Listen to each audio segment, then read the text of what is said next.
अस्सलाम वालेकुम दोस्तों, क्या हाल है आपके? ठीक ठाक हैं? आज का जो हमारा टॉपिक है वो है डिसीजन ट्री। ये मशीन लर्निंग का एक नॉन पैरामेट्रिक एल्गोरिदम है, सुपरवाइज्ड मशीन लर्निंग का। और इसमें हम रिग्रेशन भी करते हैं और क्लासिफिकेशन भी करते हैं। फॉर एग्जांपल, अगर आपके पास एक डेटा है जो मल्टी डायमेंशनल है, यानी कि ज्यादा कॉम्प्लेक्स डेटा है, जिसको सिंपल एसवीएम या सिंपल रिग्रेशन लाइन जो है वो सेपरेट नहीं कर पाती, तो फिर हम डिसीजन ट्री को यूज करते हैं। बड़ी आउट क्लास एक एनालॉजी लेके आया हूँ आपको ये डिसीजन ट्री समझाने के लिए।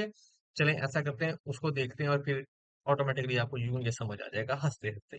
ठीक है, तो हमारे पास क्या है जी? फर्ज करते हैं, ये करता क्या है कि हमारा टारगेट वेरिएबल ले लेता है। इसको हमने डेटा सेट दिया कि भाई ऐसा है कि मुझे ये बताओ कि आया कि बारिश हो रही है कि नहीं हो रही ना। ये हमारा आउटपुट आ गया, 01 वैल्यू आएगी, हाँ या ना। उससे पीछे ये सारी चीजें हमें करके बताएगा कि क्या क्या करना है। फॉर एग्जाम्पल, कि वो कहता है जी, क्वेश्चन खुद से पूछता है, यानी वो डेटा सेट लेने के बाद कहता है कि क्या बारिश हो रही है। ये हमारी टारगेट वैल्यू आ गई। सही है, वो कहता है हाँ और साथ में पूछ लेता है ना, यानी कि इफ और एल्स। अगर बारिश हो रही है तो वो फिर साथ ही पूछ लेता है, यानी कि एक कंडीशन सेटिस्फाई हुई तो उसने अगला क्वेश्चन पूछ लिया उसी फीचर से, डेटा सेट से, कि क्या वो जो रास्ता है वो कितना है। और अगर नहीं है, बारिश हो रही है, तो वो सिंपली कह देगा कि भाई आपको छतरी की जरूरत नहीं है, छाता लेके जाने की जरूरत नहीं है, बस जाओ, काम खत्म। सही है, यानी कि उसने हमें ना कह दिया और आगे बता दिया कि आपने क्या करना है। अब अगर वो कहते हैं कि भाई रास्ता कितना, अगला क्वेश्चन उसने साथ ही पूछ लिया, तो उसके वो तीन चीजें बना लेता है, तीन पैरामीटर उसमें से निकालता है, जैसा कि ये है। वो कहता है अगर तो रास्ता 500 मीटर से कम है, तो मतलब थोड़ा सा ही फासला है ना, तो चले जाओ। वो कहता है अगर 500 से 1000 में, फिर वो एक और क्वेश्चन पूछता है। ठीक है, कि मुझे फिर कपड़े कैसे पहनने चाहिए ना, डिपेंड करता है भैया आप कहाँ जा रहे हो। माइट भी पॉसिबल आप मीटिंग में जा रहे हो या किसी को मिलने जा रहे हो, क्या करने जा रहे हो। सही है कि नहीं? तो वो कह देता है मुझे कपड़े कैसे पहनने चाहिए, साथ ये भी पूछ रहा था। लेकिन थर्ड में क्या है, वो कहता है अगर तो रास्ता 1 किलोमीटर से ज्यादा है, तो ऑफकोर्स आपको छाता ले लेना चाहिए। ठीक है, अब 500 से 1000 के दरमियान जब वो क्वेश्चन पूछता है ना, तो मुझे कपड़े पहन के मुझे कैसा लगना चाहिए, अच्छा लगना चाहिए, अच्छे कपड़े पहनने चाहिए। अगर तो वो कहता है हाँ, तो फिर वो कहता है भाई छाता ले लो। ठीक है, अगर वो कह देता है कि मुझे जो है ना अच्छा लगने की जरूरत नहीं है, मैं दोस्तों के पास ही जा रहा हूँ, वो सारी चवला मेरे वर्गी ही हैं, तो रौला कोई नहीं है कि बस मैं जा रहे हैं, तो फिर वो कह देता है कि भाई आपको छाते की जरूरत नहीं है। इसको मैं रिपीट करता हूँ, हमारा लेबल क्या है, टारगेट वेरियो कि क्या बारिश हो रही है। उसके बाद वो फीचर से सारी चीजें लेता है, जो जो इंपॉर्टेंट फीचर्स होते हैं। सही है, वो इंफॉर्मेशन गेन करता है उनमें से कि कौन से फीचर्स बड़े इंपॉर्टेंट है। तो ये सारी पीछे एक प्रॉपर मैथ चल रहा है, मैं मैथ को इधर नहीं लेके आ रहा ना, ताकि आपको इसका एक ओवरव्यू समझ आ जाए। उसके बाद जब हम पाइथन में इसे इंप्लीमेंट करेंगे, तो यूं करके इसको हम सॉल्व कर लेंगे। बात समझ आ रही है? तो लेबल है क्या बारिश हो रही है, हाँ ना, ना तो देन फिनिश, हाँ तो फिर अगला सवाल आ गया। ठीक है, जो सबसे पहली नोड होती है ना, सबसे ऊपर वाली, उसे कहते हैं रूट नोड। ये ऐसा ट्री है जो नीचे से ऊपर नहीं जाता, बल्कि ऊपर से नीचे आता है। तो जहां से काम शुरू हो रहा है ना, उसे कहते हैं रूट नोड। ठीक हो गया जी। और जहां से इंफॉर्मेशन, मतलब कोई डिसीजन आ रहा हो और आगे वो दे रहा हो, उसे हम कहते हैं सब नोड। ठीक हो गया। और एंड पे जो पत्ते बचते हैं ना, ये वाले ब्राउन वाले, इनको कह देते हैं लीव नोड। ठीक है, तो ये डिसीजन ट्री की एक डेफिनेशन थी जो मैं आपको बताई। अब हम पाइथन की इंप्लीमेंटेशन देखते हैं। ओके, आए करते हैं। हाँ जी, तो अब हम पाइथन इंप्लीमेंट करके देखते हैं अपना कोड। ठीक है, तो इसके लिए मैंने क्या किया जी, सबसे पहले मैंने आपके लिए वही इंपोर्ट कर ली है नेसेसरी लाइब्रेरीज, जिसमें मैंने पांडास कर लिया numpy के लिए, ताकि मैं एरेज को डील कर सकूं, मैटप्लॉटलिब और सीबॉर्न, ये किसके लिए, ये प्लॉटिंग के लिए, एज यू नो। फिर मैंने एक टॉय डेटा सेट ले लिया जिसको कहते हैं आइरिस डेटा सेट। ये कहाँ से कैसे निकलता है, आप सिंपल गूगल पे जाएं, जाके लिखें एसके लर्न डेटा सेट्स, तो वहां पे आपको ये सारा मिल जाएगा। आइरिस का डेटा सेट, डायमंड्स का, टाइटैनिक का, ईच एंड एवरीथिंग ना, वो सारे डेटा सेट्स, टॉयज जो है ना, वो डेटा सेट्स आपको मिल जाएंगे। मैंने क्या किया जी, एसके लर्न डेटा सेट से लोड कर लिया आइरिस का डेटा सेट। और आइरिस पे पहले हम काम कर चुके हैं, ये फूलों का डेटा सेट है, जिसके अंदर हम sepal length, sepal width, petal length और पेटल विड्थ, ये फीचर्स हैं हमारे, और इनकी बेस पे हम ये बताते हैं कि हमारे पास जो टारगेट वेरिएबल है ना, वो कौन सा है। सही है, वो सेतोसा है, वो वर्सिकुलर है, या वर्जेनिका है।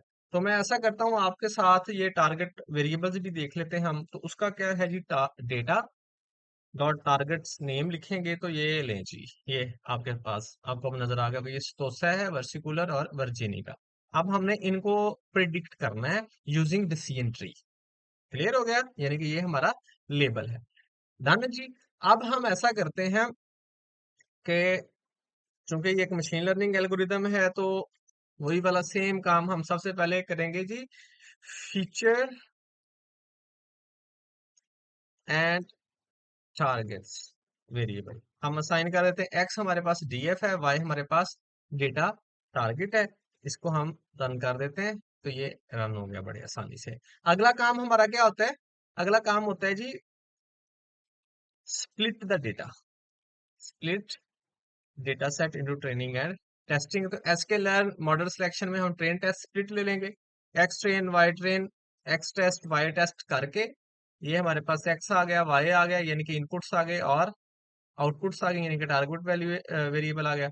टेस्ट साइज हमने 0.2 ले लिया, यानी कि 80% ट्रेनिंग के लिए ले लिया, और 20% टेस्टिंग के लिए ले लिया। रैंडम स्टेट 42 ले लिया, नहीं भी ली जा सकती, जीरो भी ली जा सकती, जैसे कि मैंने आपको पहले एक्सप्लेन किया हुआ है। तो लें जी, ये सेल हमारा डन हो गया। अगला काम हमारा क्या होता है? अगला काम होता है मॉडल क्रिएशन करना। मॉडल क्रिएशन, ठीक है जी। तो फ्रॉम एस के LERN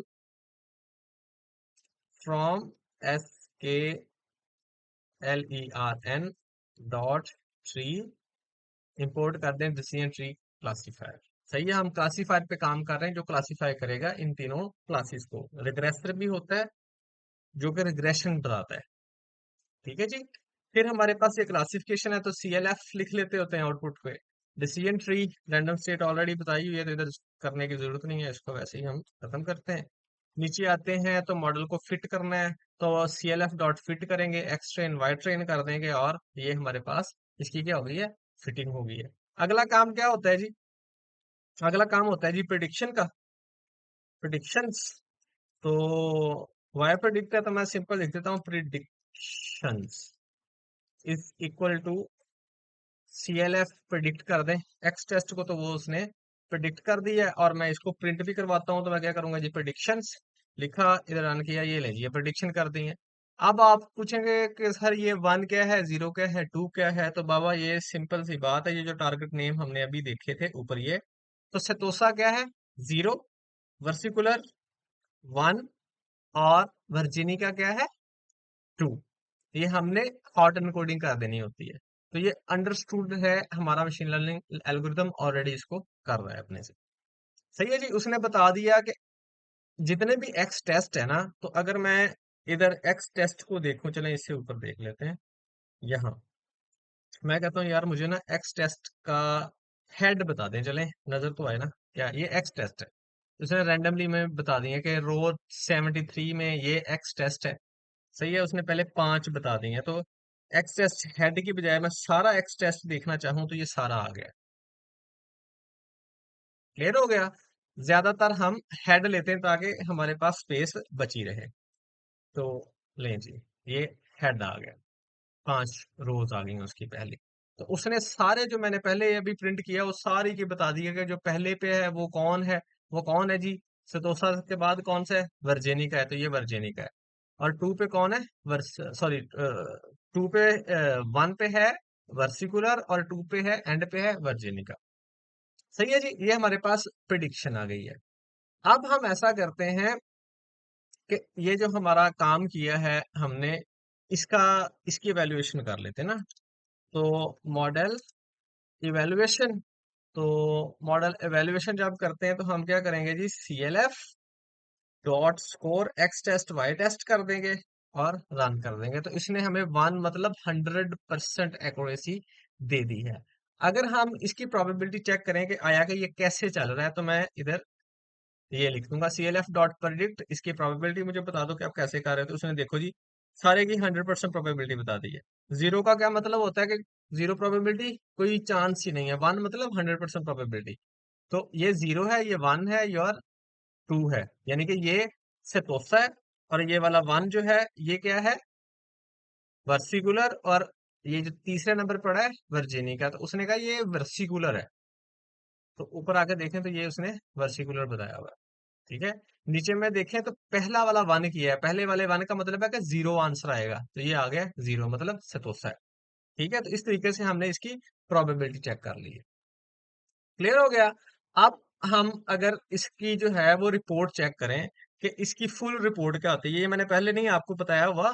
तो अब से मैं ये भी आपको, क्लासिफिकेशन की ना एक रिपोर्ट निकलती है। रिपोर्ट का मतलब होता है कि उसका रिकॉल स्कोर क्या है, प्रिसिजन क्या है, एक्यूरेसी क्या है, F1 स्कोर क्या है। इसको कहते हैं फुल रिपोर्ट ना। तो ये सारी वो रिपोर्ट आ गई है। अगर आप लोग पेपर पढ़ते हैं इसके रिलेटेड टू द क्लासिफिकेशन, तो आपको ऐसे रिजल्ट्स बहुत देखने को मिलते होंगे जिसमें उसने बताई होगी इसकी प्रिसीजन ये है, रिकॉल ये है। किसी दिन मैं प्रिसीजन रिकॉल F1 के ऊपर प्रॉपर एक वीडियो बनाऊंगा जिसके अंदर कंफ्यूजन मैट्रिक्स को भी डिस्कस करेंगे, क्योंकि इसके ऊपर मेरे माशाल्लाह पेपर पब्लिश हैं और अच्छी खासी रिसर्च कर रहा हूँ। लेकिन वो मेरी सारी रिसर्च किसमें है, मेडिकल इमेजिंग के अंदर है। ठीक है जी। तो इस तरीके से हम इसकी वो चेक कर लेंगे, क्या, फुल रिपोर्ट कर लेंगे। वो कैसे, एसक्यूएल मैट्रिसेस में जाएंगे और वहां से क्लासिफिकेशन रिपोर्ट लेंगे, प्रिंट कर देंगे क्लासिफिकेशन रिपोर्ट को। और किस किस के ऊपर, वाई टेस्ट और प्रिडिक्शन के ऊपर। वाई टेस्ट का मतलब है, वाई टेस्ट हमारा क्या टेस्टिंग था, आउटपुट। और जो हमने प्रिडिक्शन किया उनका आपस में क्या रिलेशन है, सही है। उसके बिना पे ये हमारे पास रिपोर्ट आ जाएगी। अगर मैं कहूँ कि भाई मुझे जो है वो इसकी कन्फ्यूजन मैट्रिक्स भी चाहिए, तो मैं लिख दूंगा जी कन्फ्यूजन मैट्रिक्स। तो मुझे ये कन्फ्यूजन मैट्रिक्स का ऑटोमेटिकली इधर कोड देता जा रहा है। क्यों देता जा रहा है आपको पता ही है, ये मैंने आपको बताई हुई है बात, ऐसा ही है। तो ये कन्फ्यूजन मैट्रिक्स आ गई है। देखो इसने कोई भी गलत नहीं बताया मुझे, इसने सारी क्लासेस को, ये जो मेन डायग्नल है ना उसके अंदर सारे नंबर्स आ गए हैं और ऊपर नीचे जीरो जीरो का मतलब है कि इसने कोई भी ऐसा नहीं किया कि जो ट्रू पॉजिटिव, यानी कि जो सच्ची बात है वो सच्ची को गलत कहा हो। इसका ये सादा से अल्फाज में समझाऊं तो ये होती है आपके पास कंफ्यूजन मैट्रिक्स होती है। ठीक है, अब हम ये चेक करते हैं कि आया कि उसने ये काम कैसे किया है। उसके पास कौन कौन से जो थे ना वो इम्पोर्टेंट पैरामीटर्स थे, फीचर्स कौन कौन से इंपॉर्टेंट थे। तो उसमें अगर आप देखें तो हमारे पास टोटल फीचर्स थे चार। चार फीचर्स कौन से थे ये देखें जी, सेपल लेंथ है, सेपल विड्थ है, पेटल लेंथ है और पेटल विड्थ है। अब वो किस बेस पे ये डिसाइड कर रहा है या किन कॉलम्स को वो छोड़ भी देगा तो काम चल जाएगा। तो उसने इंपॉर्टेंट फीचर्स हमें बता दिए हैं कि भाई मैं क्या करूंगा, मैं सबसे ज्यादा इंपॉर्टेंस किसको दे रहा हूँ, इन दो को दे रहा हूँ, इन दो को। और उसमें भी सबसे ज्यादा इंपॉर्टेंस देखी जाए तो ये 0.90% इंपॉर्टेंस वो किसको दे रहा है, पेटल लेंथ को।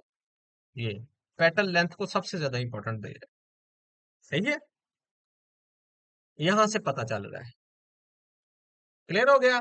अब हम ऐसा करते हैं कि ये जो फीचर्स है ना, मैं ना क्या कहता हूँ, फीचर नेम्स जो एक्स के अंदर सारे कॉलम्स हैं उनको फीचर्स नेम कह दिया मैंने। ये वाले जो आ गए हैं, सेपल लेंथ, सेपल विड्थ, वो सारे मैंने ना इधर ले लिए हैं। कैसे करके, फीचर्स नेम्स के अंदर एक्स कॉलम्स को लेके अब ये सारे एक्स कॉलम्स जो है ना वो मैंने इधर बता दिए हैं आपको। ठीक है,